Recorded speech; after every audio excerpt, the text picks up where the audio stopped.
Hello, everyone, and welcome to another episode of Off the Hook with MattyD. My guest today has two things similar with me, but I truly think that she is much better than me. Let me show you what I mean. This is Amanda Holly, who is the morning meteorologist at WFLA in Tampa, Florida. That is our station there. And she is also an avid angler. And it is my pleasure to bring in Amanda Holly from WFLA. Good morning, Amanda. How are you? I'm doing well. Thank you so much for having me. I'm very excited to join you today. Oh, thanks so much. I really appreciate this. So we met, I guess maybe 5 or 6 years ago. I was down at your station helping out with a hurricane that never hit.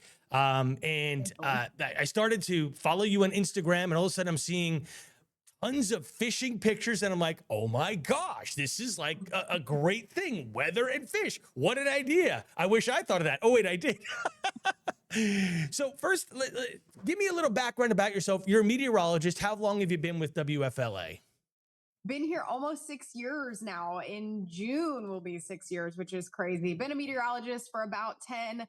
I love the weather. I love being outside. Those two correlate, right? And I've been fishing pretty much my entire life, but definitely love my job, as you know, Matt. It's Yeah. different every day, and it's an interesting one. It is interesting for sure. We get to track all kinds of, I mean, you guys get wild, severe weather down there, obviously inundated by hurricanes this past year. You had so many close calls again. Seems like every year the west coast of Florida is like under the gun, right? Yeah. Which is weird because it's very hard for hurricanes to hit our coastline from Tampa, to point south. It just requires a very specific set of circumstances. And last year was definitely a rough one for our coast. We're hoping this year it's not quite as bad. Right. It impacted, our fishing industry quite a bit for Mhm. a long time as well. And obviously, the impacted a lot of folks along the coast too. Busy hurricane season for us. We are hoping that it is quiet this year. Yeah, I'm sure I could understand that. So let's talk a little bit about fishing. So as a meteorologist, you love to be outside. When did you start fishing? How did you get the inspiration? Was it like dad, mom, brother, sister? Yeah, so it's funny. I was reading through the list of questions here, and I was like, the question was on there, when did you start fishing? And I was like, well, I don't know. I've been fishing for as long as I can remember. I literally called my mom and I was like, when was the first time you handed me a fishing pole? And she was like, maybe like two. Maybe you were two. And I was like, okay, so really young. And I definitely don't remember it. She was like, we probably were on a bridge somewhere because we liked to be outside and we went fishing and you took it up. And then I had the opportunity to my stepdad's stepdad, so my random grandpa, he lived on the water, and I took every advantage of that I could. And he just had a little dock on this teeny little canal, and I was there all the time, and I caught hardly anything. It was a lot of catfish and a lot of ladyfish and the occasional super baby redfish, which at the time I didn't really know. But I loved it, and I kept going back. And now, obviously, I've gotten a lot better experience of what else there is to offer. And every time I catch a new fish, I'm like, oh, that's so cool. And even when I catch a ladyfish, or a catfish, still, it's just, I don't know. It's just it's a fun hobby. It is a very fun hobby. And I think you hit on something there. You know, every time you catch something, it brings you back to that kind of young childhood. This is so cool, right? You get that adrenaline pump and you're deep in the moment. And you have so many different species of fish from your intercoastal waters to just off into the bay. It really gives you a wide variety. It does. Well, I'm lucky enough to live. So I live in the Tampa area. I grew up in Sarasota along the coast, and we have an amazing fishery here in on the west coast of Florida, but also have had the opportunity to go down to the Keys and do a lot of fishing there. That's a picture just recently that I took. That snook there was from the Everglades Mhm. and was there last weekend. And we have an amazing fishery down there as well. So there's a lot of inshore fish that we can catch here. We do a lot of offshore fishing as well. Me and my husband, I was lucky enough to marry into a family of fishermen who had big boats to take me offshore away from the docks of the intercoastal. And now we catch big fish that are even, more fun to catch. And we do a lot of fishing in the Keys. We catch mahi, we catch tuna down there. We go lobstering. You saw a couple of pictures of lobster down there. So everything about the water is I love it. Whether I'm in the water catching the fish, there's some pictures of scallops in there as well, one of our Yep. favorite trips. Or we're on the water on the boat fishing. It's so fun. I mean, the red grouper here, the fishery, they put up a huge fight. Every fish is different, and I think that that's what keeps you coming back. It does. It really is interesting. So your husband is an avid angler as well. So that's a marriage made in heaven right there. Honey, what do you want to do today? Let's go fishing. Every single day. He probably gets sick of me asking to go on the boat, asking to go fishing. It's not very often that you find someone, obviously the husband usually likes to fish all the time and leaves the wife at the dock. And I'm like, nah, you're not allowed to go fishing without me. Right. So it really was a match made in heaven. We actually met in high school. And so we started out fishing from his parents' 13 Boston whaler in our little bay that we had. And we did a lot of inshore fishing and I loved it. Again, it got me away from the dock. So I was able to catch a little different of species, right? You got Yeah. your trout, you got your little bigger redfish and your snook, little snappers inshore, little groupers inshore. And then we were able to go out on his parents' bigger boat offshore. And then I was like, oh my gosh, I knew I loved fishing. But then you catch a red grouper that, pulls you into the rocks and it's everything that you can to lift it out. And it's just it's awesome to go out there and then to have a person to do it with, right? Because Right. I've learned a lot from my husband Wayne. He has fished his whole life as well. I didn't do as wide of a variety of fishing as he did growing up, but now I have all that experience and we do it together and it's super fun. That's super super awesome. I love that story. I noticed a lot of your fishing is spin fishing. Have you ever Yeah. tried fly fishing? Because you have some really great water down there for that as well. We have an amazing fishery for fly fishing. I have never tried it. Mhm. We learn a lot from YouTube. We watch a lot of YouTube videos Right. on how to do a different fishery, how to catch a different type of fish. We have a couple of fly fishing poles. We have never, I mean, Wayne has, I have never ventured into it. I know you do it a ton. Yep. I'm going to need to get some tips from you because it's definitely takes a whole different technique Yeah. and requires a whole new level of patience too. Right. So it's an art to fly fish for sure. I think spin fishing. Look, they're both had their own techniques, right? I think your hookup rate for spin can be greater than fly. Fly, you can really work a lot for fewer hookups, but I think the reward is like, holy cow, this just happened, right? Oh So yeah, yeah, I agree. I yeah. mean, when you get that, and then your reel is totally different of how you get your fish back in. And once you land that fish, I imagine it is a high reward. Yeah, because I mean, while there's a drag system, it's very different than the spin reel, which is a much more robust drag. So they have made improvements in dragging. So when you're fishing for fish, and I'm going to bring up a picture here, this is a red snapper. Are you casting out and are you retrieving in, or are you also trolling as well for some of these fish? It's a different technique really for all the fish that we catch. So the red grouper and the red snapper, we bottom fish. So we Okay. send a line down with a big 6 ounce, 8 ounce weight with a hook on it. And then that's all bottom fishing that Okay. we do. And they're, in the rocks that we have down here, we have this great fishery that's off our coast. Now we have to go far to get these fish. We have to go at least 25 miles off our coast to Wow. even begin to get a fish like this. And usually the red snapper, that one is more like 50 to 60 miles because our coastline is so shallow for so far out. But we bottom fish. So we send the line down all the way down. We're in 100 to 150 feet of water and we're drifting over these spots. And, as soon as you feel the hookup, you literally just start to wind. We use a circle hook and it hooks them usually really good. So we're not necessarily casting out for these. Okay. We do a lot of trolling in the keys on the humps, Hmm. and that we're trolling for mahi and tuna because there's these big mounds in the keys of sediment in the Gulf Stream. And literally, the Gulf Stream hits these mounds and will come up and over, and it pushes all the nutrients up. And you can literally see, I mean, we're in 1,000 feet of water, but the water literally boils at the top. And it's a huge fishery there. A bunch of boats go there, but you get rewarded. I mean, that's a huge tuna that we caught on the humps last year, and that is all trolling. And we literally troll these like I should have brought one, but they're like black worms. Okay. I don't even when the fish are looking up, right, at these things trolling in your wash, they see it because they're looking at the blue sky and it's a nice contrast. So like I get it, but I'm like, this is what you want to eat? It works. It produces. And that's the whole key. It does produce for sure.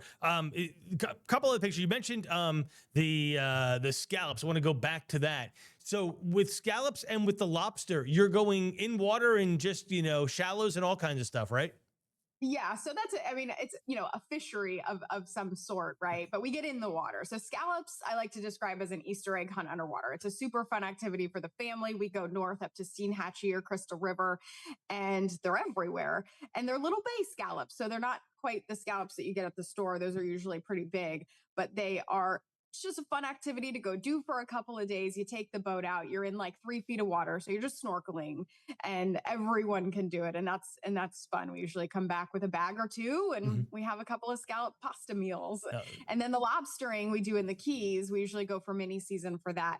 That takes a little more skill, and we sometimes snorkel, we sometimes scuba dive. The picture of that one, we scuba dove a couple years ago. That's me and my sister, and she also loves to fish like me, so I don't know, it must run in our family. But we caught those on scuba diving down there in the Keys, and they're just on big rocks, and you use a little tickle stick and you tickle them out. So type of fishery, if you will. so once you tickle them out, are you just grabbing them or are you spearing them? What You are you doing at that point? So you see the nets Okay. behind us. Yeah. So you actually so if they're in like their little hole, they have their little antennas peeking out. Right. And what you do is you get behind them with their tickle stick and you tickle them out. They walk out of their rock and now they're exposed. And now you come in and put the net over them. Got You it. can try and catch them with your hand. You're going to have a less successful rate. But Right. then, once they're in the net, you can grab them that way and measure them and Gotcha. then put them in the boat. Very, very, very cool. All right. So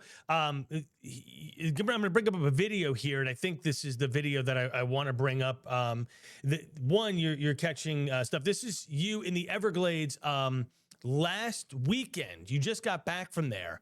I Couple was of in, days it's an incredible fishery, first of all. I mean, and the different wildlife that you see. I was there back in early March. I mean, I thought like I want to live there to go back. I mean, obviously I want to live there, but to fish there is incredible. I mean, beautiful redfish, by the way. No, I mean, so we were talking before the show here. We go every year. This is our annual trip. We go for 3 nights. And at the beginning of the video, it'll loop around. You'll see the docks that we pull up to.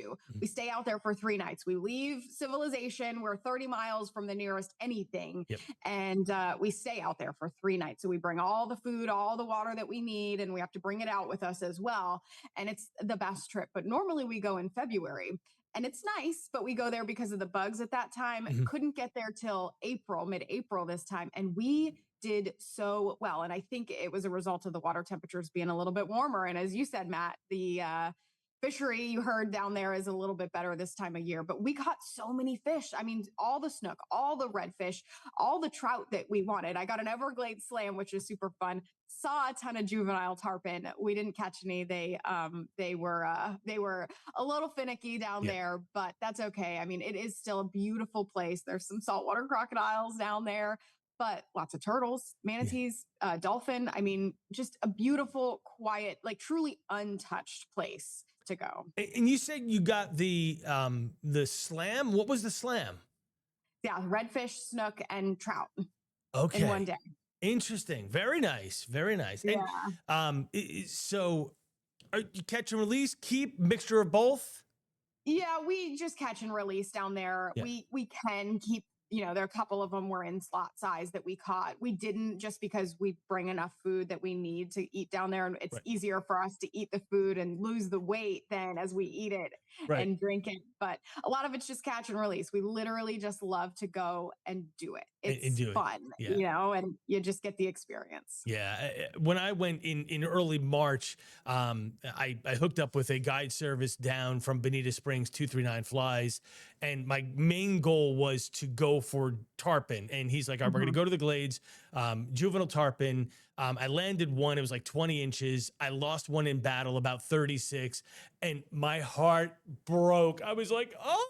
He goes, "You had a good shot." That's So we had a number of decent shots, but wasn't as great. He said, get late April, May, Yeah. early June can be incredible. So yeah, uh, We saw a ton. Now, did you go down there and fly fish for them? fly fish. Yeah, all fly Yeah, see, fish. that's again a tougher fishery to do. We were using to target the tarpon, these little mulletrons. They were like a 6-inch little mullet, and then we caught a bunch of ladyfish and had those on, but Right. caught more sharks than tarpon. Yeah, no, I mean, it was, I said to the guide, he's like, we're going to use this, 4-inch white bait fish. And if that doesn't work, we go to black. And if that doesn't work, we go back to white. I'm like, he was like, really like, this is what I'm like, okay, cool.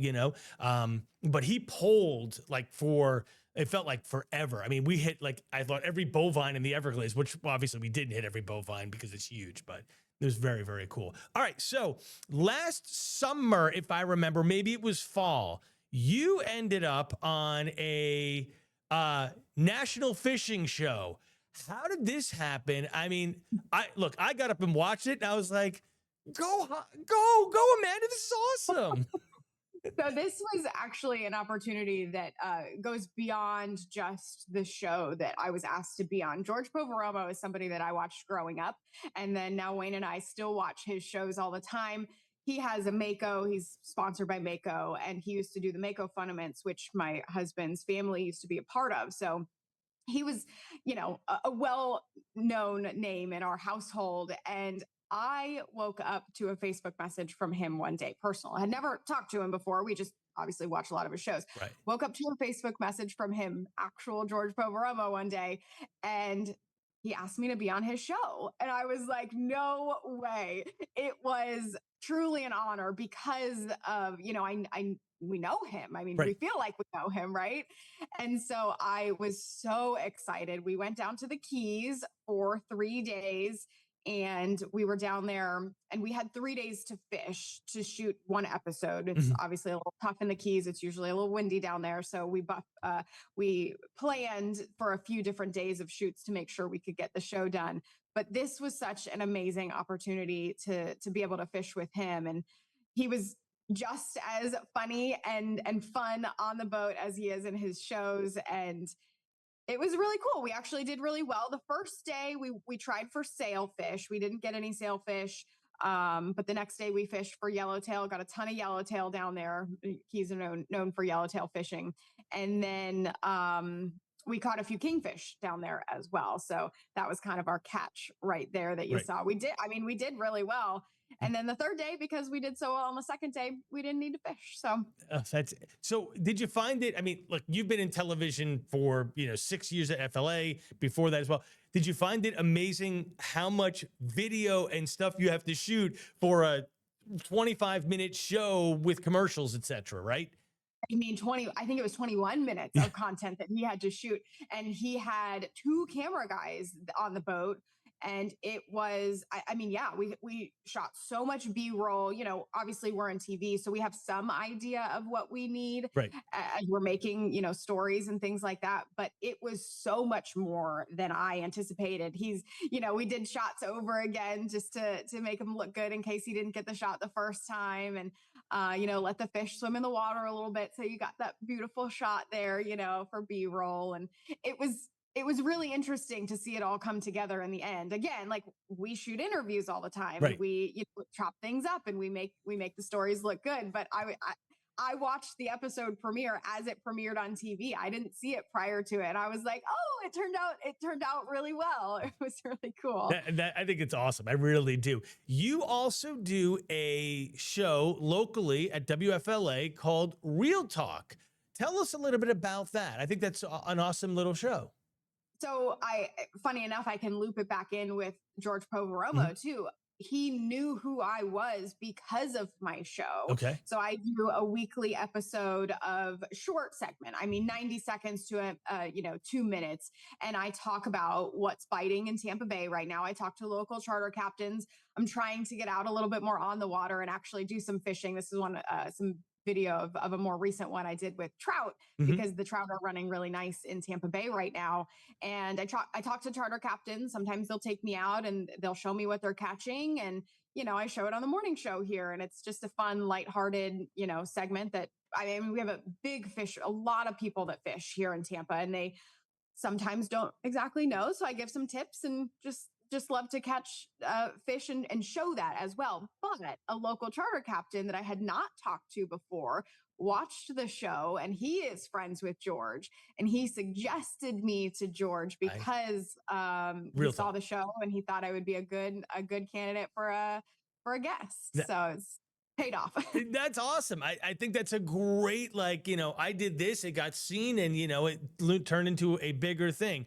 Now, how often does Real Talk air on WFLA? I know it's a little spotted right now because you're doing some shifting around, kind of like we are here, actually. Yeah, some shifting of the schedules just a little bit. It's every Friday, should be every Friday. Sometimes I have to skip a week or two because of schedules and availability to shoot things. But every Friday on the morning show, and then they air it in the evening show as well. We post it on our website, WFLA.com. But it's definitely a segment that lets me do and showcase what I love, right? Because the weather's fun, weather's different every day. We enjoy it, but it's nice to show a little different of a side of you to connect with your viewer a little bit more, as Yeah, you know. no, for sure, because you are in a heavy fishing market, like I am here. We have a major river downtown, and then the mountains to the west have all the trout, and of course we're 2 hours from the Atlantic Ocean in Chesapeake Bay, so it is a wide variety, and there's a huge fishing audience here. So speaking of fishing audiences, so this is kind of a dual thing, right? I love what you do, but you're also, how do I say this? You're an oddity because you're a woman who Yeah. fishes. I mean, right? We talked about this earlier. Your husband is like, "Oh, Amanda, we got to go again." You're like, "Yes." So I, there's a bug that you have. How do you convince other women to fish? Who might be watching this? I mean, because fishing is, there's the old white guy fishing again. We want to break that stigma. We do, because we could do it. I mean, I picked up a pole one day before I can remember, right? And that was really great. But I didn't really have someone that I like looked up to fish when I was growing up. I just started doing it. I mean, I think my mom taught me how to tie my first hook, but I think that, today's resources, if you have any interest in it at all, there's so many more resources today. We learn a lot of stuff now from YouTube. I said it earlier. We watch tons of YouTube videos on how to tie different types of knots and just how to catch different types of fish.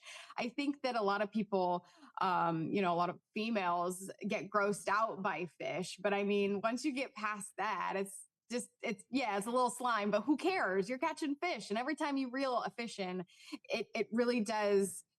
You're just like, ooh, what did I catch this time? There's always that little bit of a, ooh, what is it? And, there's a little bit of a challenge to it as well, which I think piques some people's interest. But I think just go do it. Get past the sliminess, because I think that is prevents a lot of people like, ooh, I don't want to touch the fish, but just do it. It's fine.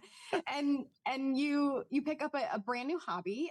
It can be expensive sometimes, which is fine. But I think that you just got to go do it. It turns out to be fun. Now they call it fishing, not catching, right? So there's a level of patience that comes with it. I do think that I have a high patience level, and that helps. But you're outside. You're not in front of a screen. Maybe you're watching a YouTube video to learn how to do it, but then go do it and try it and learn on your own and learn how to tie the knots. And maybe you make a mistake and you have a knot untie one time, but then you learn and you get better at it. And I mean, I'm 31 and I've been doing it for, I guess, 29 years, since I was 2, and it's fun. I mean, it's nice to be outside. It really is. And I think that you hit a couple of things there. One, you can go with somebody. There is a surprise element, because while you might be in some of your videos going for sea trout, you don't Mhm. always know that sea trout is on the other end of the line. So there is that surprise. Oh, look, it's a redfish. It's, whatever, that kind of a thing. And then you're right. There is so many different ways to learn now that you Mhm. can. And I mean, you can start simple by going to a Walmart or Target or just a local tackle store and say, "Hey, I want to go here. What do I need?" And they can set you up relatively cheap, for the first times out. Yeah, and it's helpful to have a boat, right? But I mean, I grew up fishing from a dock. Go to a local bridge. There's tons of people out there too, and usually the fishing community is really nice. If you have a question, ask the person next to you, and start there, and then book a charter if you want to do something a little bit more adventurous. And then you can learn from the charter as well, which is really helpful. Ask them questions. They're also going to be very forthcoming with information. And you look at the tackle and stuff that they use, and it really does open your world because there's so many different things. I mean, you just talked about the fishery that you have. It's totally different from Yep. what we have down here. And then, you can go places up north. You can do ice fishing. There's a whole range of things that you can do with it. And it's always something different, like our jobs. Yeah, it is for something for sure. And at the end of the day, like you said, you are outside. You're not doing this. You're enjoying the elements. You're unplugging, which is like the thing that we need to do today. We all need to do it. We work way too much. We spend way too much time inside. The sun is good for us in moderation, Yeah, right? Wear right. some sunscreen, enjoy it, soak it up. It literally can make you happier. And just being outside, the salty air cures everything. It really does. I don't know how many people are sad sitting on a boat, enjoying the blue water or wherever you may be next to a river and just peaceful. Yeah, it really is super, super peaceful. Amanda, this has been a great conversation. Even just talking with you, hearing your passion about fishing, it screams through and I love it. So, man, are you going today? Not today. No, we just got back from our Everglades trip. We were down there for 4 days, still kind of unpacking and Right. unwinding from that. But I was looking at the forecast for Sunday.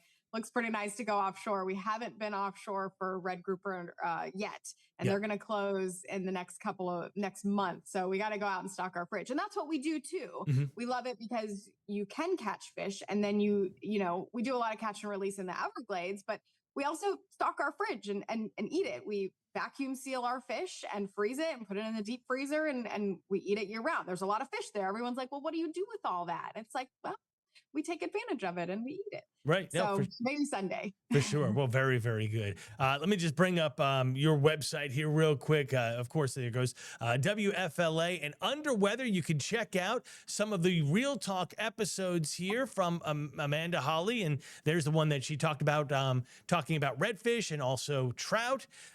Just a great fishery down there. Amanda, truly, I cannot thank you enough for coming on Off the Hook with MattyD and talking about your experiences as a woman fishing and trying to get other women involved in our great sport/hobby, whatever you want to call it. Just get out and do it. Yeah.